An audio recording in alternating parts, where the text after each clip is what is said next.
இந்த நாட்டிலே என் பிணம் தூக்கில தொங்கும் போது கூட நான் துவண்டு விடாமல் புன்சிரிப்போடு செல்ல தயாராக இருக்கிறேன்.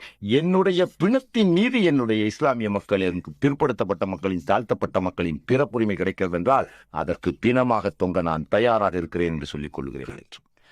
எந்த ஒரு சமுதாயம் உன்னை தீண்டத்தகாதவனாக, சூத்திரனாக்கி, வேசிமகனாக்கி, தீண்டத்தகாதவனாக்கி, உன்னை கோயிலுக்குள் வரக்கூடாதவனாக்கி தூர வைத்திருக்கிறார்களோ, தங்களுடைய கோயிலை பார்ப்பனர்கள் காப்பாற்றிக் கொள்வதற்காக உன்னை சகோதரனா நினைச்சு நான் பாரு, இவர் ஒரு தீண்டத்தகாத, இது குடிங்க, சும்மா குடிங்க, இதையே நான் ஒரு முஸ்லீமு நான் குடிக்கிறேன், இதை சங்கராச்சாரியார் செய்து விட்டால் உங்கள் இந்து மதத்தை நான் ஏற்றுக்கொள்ள தயாராக.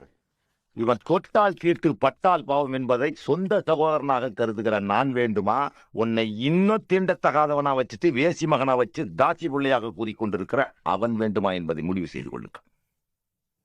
எனக்கு இவர் தொட்டாலும் தீட்டில்லை, இவர் தொடாவிட்டாலும் எனக்கு உண்மையில அப்பதான் தீட்டு.